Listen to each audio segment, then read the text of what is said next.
শীত আসলেই প্রত্যেক বাড়িতে কুমড়া বড়ি দেওয়ার ধুম পড়ে যায়। আর আজকে সেই কুমড়া বড়ির একটি খুবই প্রচলিত রেসিপি আপনাদের সাথে শেয়ার করব। আসসালামু আলাইকুম বন্ধুরা। কুমড়া বড়ির রান্নার জন্য প্রথমে আমি কুমড়া বড়িগুলো একটা তাওয়ায় একটু হালকা ভেজে নিব। আমি হাত দিয়ে এই কুমড়া বড়িগুলো উল্টিয়ে নিচ্ছি, কিন্তু আপনারা হাত দিয়ে করতে যাবেন না। আমার রান্না করতে করতে অনেকখানি তাপ হাত ছোঁয়া হয়ে গিয়েছে, তাই আমি এভাবে করছি।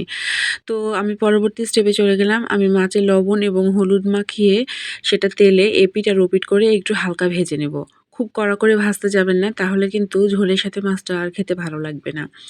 তো দেখেন, আমি একদিকে কিন্তু বড়িগুলো হালকা এপিঠ ওপিঠ করে ভেজে উঠিয়ে রেখেছি, আর এখন মাছগুলো ভেজে একটু উঠিয়ে রাখবো। আর অন্যদিকে আমি একটা প্যান নিয়ে নিয়েছি, আর সেখানে দিয়ে দিয়েছি 4 টেবিল চামচ তেল এবং 2টা বড় পেঁয়াজ কুচি করা এবং 4-5টা কাঁচামরিচ। কাঁচামরিচগুলো আমি মাঝখান দিয়ে ফেলে নিয়েছি। আর এখন এখানে যে ভেজে রেখেছিলাম কুমড়া বড়িগুলো, সেগুলো অ্যাড করে দিচ্ছি।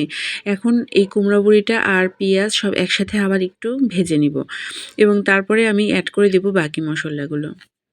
সিম, বেগুন ও বড়ি দিয়ে মাছের রান্নাটা আমি আমার মার কাছ থেকে শিখেছি। ছোটবেলায় দেখতাম মা প্রায়ই এই রান্নাটা করতেন। আর মায়ের মতো রান্না আমার হয় না, তারপরেও আমি চেষ্টা করি এভাবে রান্না করার।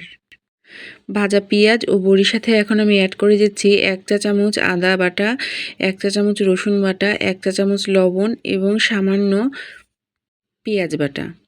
কুমড়া বড়ি তেল এবং মশলা অনেক টেনে নেয়, এবং এইজন্যই কিন্তু মশলাটা একটু বেশিই দিচ্ছি। এখন আমি আধা চা চামচ হলুদ গুঁড়া, 1 চা চামচ মরিচ গুঁড়া ও 1 চা চামচ জিরা ভেজে গুঁড়ো করা অ্যাড করে দিচ্ছি।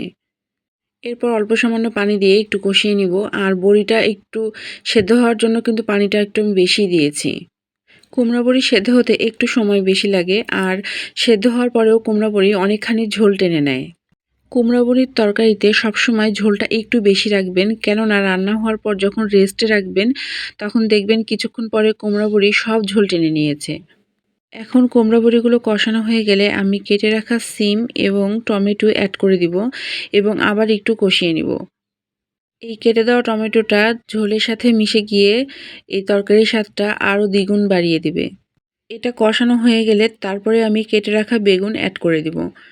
মাছ দিয়ে এরকম কুমড়া বড়ির তরকারি রান্না করলে আমার সবচেয়ে বেশি আগ্রহ থাকে কুমড়া বড়ির উপরে। তরকারিতে থাকা ওই মাছের পিসটার চেয়েও কুমড়া বড়িটা আমার কাছে চরম স্বাদের মনে হয়। যারা কুমড়া বড়ি খুব পছন্দ করেন, তারাই শুধুমাত্র আমার এই ফিলিংসটা বুঝতে পারবেন। সব তরকারিগুলো ভালোভাবে আবার কষিয়ে নেওয়া হয়ে গেলে আমি পরিমাণ মতো পানি দিয়ে দিব। যতটুকু পানি দিলে একটু ঝোল রাখা যায় এবং মাছটা দেওয়ার পরেও সেদ্ধ হয়ে যাবে। আর দেখতেই পাচ্ছেন, আমার তরকারিটা একদম শেষ পর্যায়ে চলে এসেছে। এখন আমি ভেজে রাখা মাছটা অ্যাড করে দিয়ে ঢাকনা দিয়ে 10 মিনিট আবার একটু ফুটিয়ে নিব। রাজশাহী অঞ্চলের ঐতিহ্যবাহী কুমড়া বড়ি ও মাছ দিয়ে রান্না আপনাদের কেমন লাগলো আমাকে অবশ্যই কমেন্টে জানাবেন। আর যদি এই রেসিপিটা আপনাদের ভালো লাগে, তাহলে অবশ্যই আপনারা শেয়ার করে দিবেন, যাতে অন্যরাও এই রেসিপিটা দেখতে পারে। ঐতিহ্য বাঁচলেই বাঁচবো আমরা।